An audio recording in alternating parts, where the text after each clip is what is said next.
নোয়াখালীর ভাষায় আমরা তো বলি কলা পাতায় মরিচ খোলা। আর আপনাদের কার অঞ্চলে এটাকে কি বলে অবশ্যই কমেন্ট করে জানাবেন। হ্যালো এভরিওয়ান, আসসালামু আলাইকুম। সবাই কেমন আছেন? আজ নিয়ে আসলাম নোয়াখালীর ঐতিহ্যবাহী কলা পাতার মরিচ খোলা। এটা তৈরি করার জন্য প্রথমে আমি কয়েকটা শুকনা মরিচ, রসুন আর পেঁয়াজকে সামান্য পরিমাণ লবণ আর পানি দিয়ে একটা পাটায় বেটে নিব। আপনারা চাইলে মরিচগুলোকে ব্লেন্ডারেও ব্লেন্ড করে নিতে পারেন, কিন্তু পাটায় বাটা মরিচের মজাই আলাদা। এবার আমি মরিচগুলোকে সুন্দর করে বেটে নিব।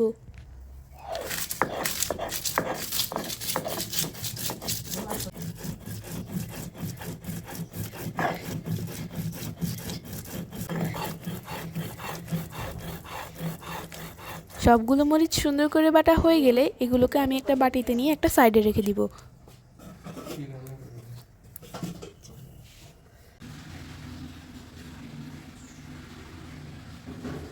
এবার আমি একটা বড় কলা পাতাকে একটা টিস্যু দিয়ে ভালোভাবে মুছে নিব, যেন কোনো ময়লা না থাকে।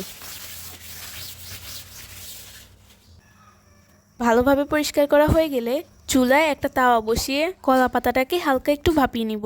এতে করে কলা পাতাটা অনেক সফট হবে আর ভাজ করতে সুবিধা হবে। কলা পাতাটা যেন সুন্দরভাবে ভাজ হয়, তাই আমি কলা পাতাটার মাঝখানে এইভাবে একটু ভেঙে দিব।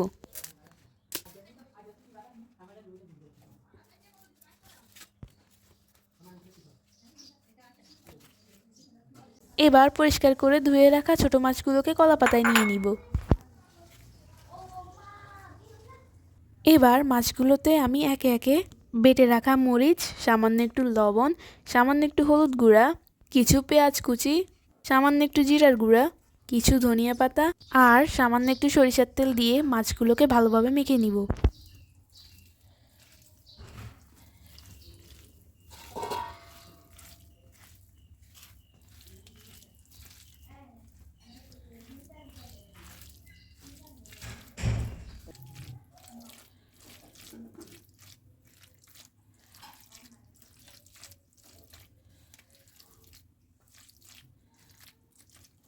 ভালোভাবে মাখা হয়ে গেলে মাছগুলোতে আমি সামান্য একটু পানি দিয়ে দিব।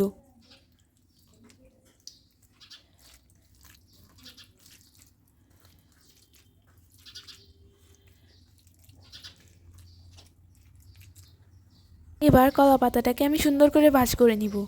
এমনভাবে ভাঁজ করতে হবে যেন মাছগুলো ভেতর থেকে বের না হয়ে যায়।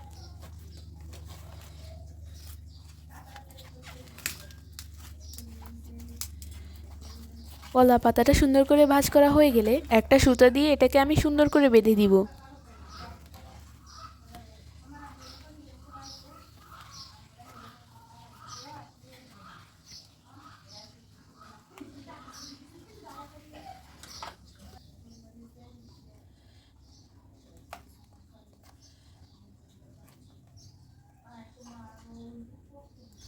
বাঁধা হয়ে গেলে এটাকে আমি একটা তাওয়ায় বসিয়ে দিব। এটাকে আমি কয়েকবার উল্টে পাল্টে দিব যেন ভেতরের মাছগুলো সুন্দরভাবে হয়ে যায়। ভালোভাবে হয়ে যাওয়ার পর এটাকে আমি চুলা থেকে নামিয়ে নিব।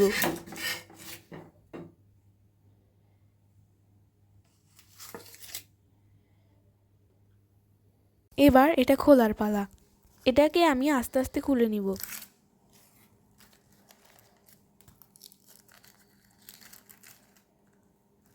মাশাআল্লাহ, দেখেন ভেতরে কত সুন্দরভাবে হয়ে গেছে। এই মরিচ খোলাটা গরম ভাতের সাথে খেতে অনেক মজা। আজ এ পর্যন্তই, আল্লাহ হাফেজ।